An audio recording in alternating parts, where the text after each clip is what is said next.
everybody, and welcome back once again back to the channel Cap Social Network, also known as Capri Social Network. So in today's video, I wanted to talk about Black American women and their love for thugs, their deep love in thugs, so deep to the extent that they are now going to social media to show how much in love they are with thugs, with criminals, with bad boys. Guys who can't even afford to literally rub two nickels together. Guys who on average usually while incarcerated get paid for prison labor that they usually do. And in fact, most of these guys usually get paid no more than around $2 an hour, sometimes less than that, on behalf of the prison labor that they usually contribute. By the way, excuse me for stuttering, because I do what you have followed me long enough, on my channel long enough, I do stumble across my words from time to time. Once again, my apologies for stuttering. Anyway, and when all that being said, I want to not only read to you statistics and data. By the way, these statistics and data are from the year 2018, roughly 5 years ago, on behalf of the number of incarcerated Black American males. After I'm done reading this article and proving my theory of why is so many Black American men that are incarcerated, I also wanted to show you clips of why women, or how at least Black women usually go as far now as going to social media and showing how deeply in love they are with criminals. Guys who, in some cases, usually have the hardest of times finding employment when they get out of prison. Guys who are the least likely to have college educations. Some don't even much, as a matter of fact, have even high school diplomas or educations.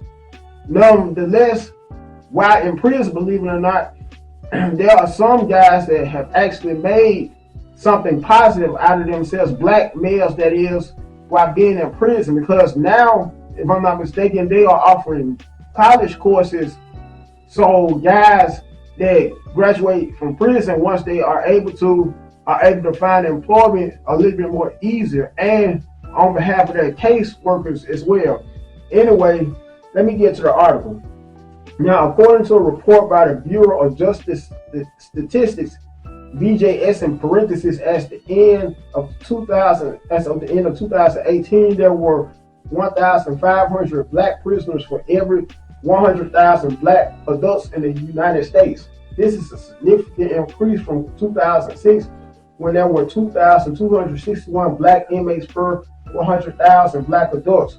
The report also found that 1 in 81 Black adults per 100,000 people in the United States is serving time in a state prison.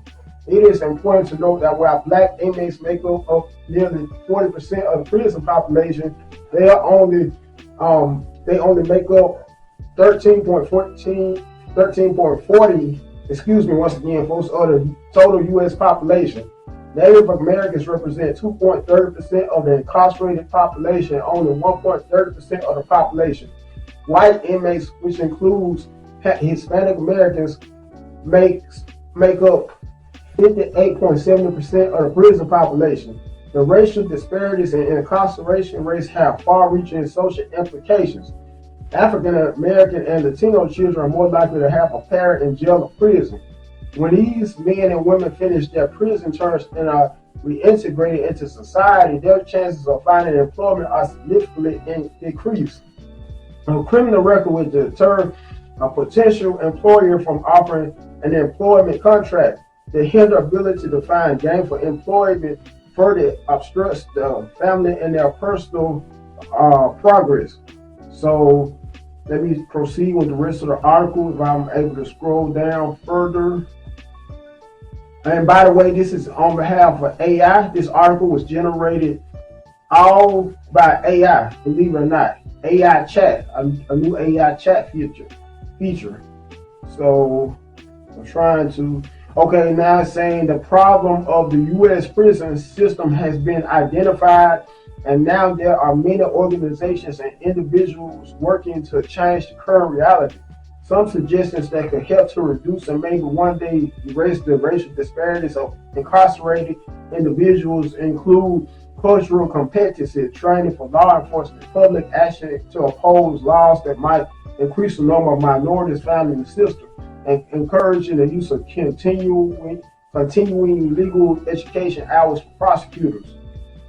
So, in addition, I also want to state how women that go for these guys, black women who usually go for these guys, which are so many women who usually fall for these guys, the ratio of women as opposed to the guys that have never been incarcerated, never ever has had a criminal record, is just huge. The number of women that go for these guys that they don't in most cases get a chance to see on a daily basis unless they're visiting the guys. Although they're, believe it or not, things have gotten so sophisticated now, technology, to the extent where there are guys in prison, quite a bit of them with cellular phones that could easily call their significant others, either their wives or girlfriends, in some cases boyfriends, for all you guys in prison. And I'm sure you know exactly what I'm talking about, because who knows, some of you may follow my channel, some of you guys in prison, some of you brothers in prison that may have boyfriends as well, once again. And I digress. Anyway, for all these prisoners that have cell phones now, they could do video chats on their cell phones without their significant others, whether it may be either their boyfriends, wives, or girlfriends having to step foot at the facilities there at all, unless they may want to have that physical interaction. Their significant others would still prefer to have that physical in-person encounter with them anyway. With that being said, though, I wanted to show you 3 clips. All of them are courtesy of TikTok on behalf of some black women's deep obsession and love for hoodlums, for convicted felons, for criminals. One of them, and in a way, is funny, this clip that I'm about to show you, but then again, in another way, it's crazy, both crazy and sad. Actually, all of the above. Funny, sad, and crazy, of a woman, man to man, literally behind bars, and she's in a courtroom saying or agreeing to her wedding vows, and vice versa. And after that, I plan on showing 2 more clips.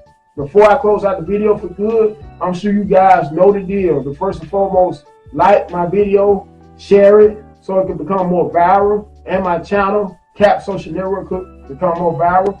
And if for some of you who would like to be able to know what's the most easiest way to get to my channel, what would be a shortcut, all you need to do is just key in at Capri Social Network 1261. Once again, a shortcut to my channel will be at Capri Social Network 1261. Last but not least, make sure you subscribe to the channel. And when you do subscribe to the channel, please, once you get to see whether you would like to be notified of no upcoming videos at all, personalized videos, or either all, make sure you pick to be notified of all my upcoming videos and content. Last but not least, you guys have a good day and be safe out there. Be a lawful wedded husband? And Friday, you think Stacey would be a lawful wedded wife? I do. By the virtue of the authority vested in me as Deputy Commissioner of Civil Marriages, I now pronounce you married. Congratulations. Congratulations. To you prison wives, I want to bring light to a situation. If your husband is in prison or your man is in prison, please do not let that define you guys' situation. My husband has became an author in there, literally wrote in 3 books, 3 really good books, and we're waiting on something right now. I became an author. He's been on podcasts. He's been in newspapers. Literally, we do not let his time define nothing or control anything we have going on in our life. We make the best out of everything and embrace the situation. Be your husband's motivation. Be your man's motivation so they can want to do better in there and not come out and be the same person they was before they went in jail or prison. Please, it's important to build each other up while you guys are in a down situation. It'll be worth it. Stick. The short ceremony. Are you ready to begin? Yes. Yes. All right, let's get started. We are gathered here today to witness the exchange of vows and share in the joy of this occasion. And we're here to celebrate the love you have for each other. And what is love? Love is patient. Love is kind. It does not envy. It does not boast. It is not proud. It does not dishonor others. It is not self-seeking. It is not easily angered. It keeps no record of wrongs. Love does not delight in evil, but rejoices with the truth. It always protects, always trusts, always hopes, always perseveres. Love never fails.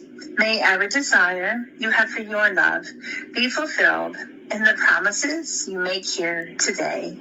Did you guys want to say any of your own words to each other? No, we'll do that face to face. Okay, that sounds good. All right, Stephen, do you take Capricia to be your lawfully wedded wife, to love, honor, comfort, and cherish as long as you both shall live? I do. And Capricia, do you take Stephen to be your lawfully wedded husband, to love, honor, comfort, and cherish as long as you both shall live? I do. Marriage is a fortress, a safe haven, sheltering each other from life's storms. It's the joining of two lives into one. It's finding and bringing out the very best in each other. Always treat yourself and each other with respect and give the highest priority to the tenderness and gentleness and kindness that your marriage deserves. You are entrusting the most sacred gift of your hearts to each other. Love them and protect them as the treasures they are.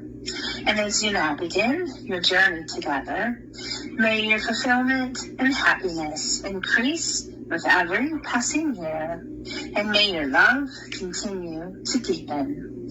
Many years from now, as you sit looking out your window, reflecting on your lives, let it not be the dreams you once had that passed you by, but the sweet memories you made together that fill you with joy and make your lives truly, truly worth living. And now, by the power vested in me by the state of Kansas, I now pronounce you husband and wife. You may kiss your bride. Yay, you guys. Congratulations. Thank you. I'm gonna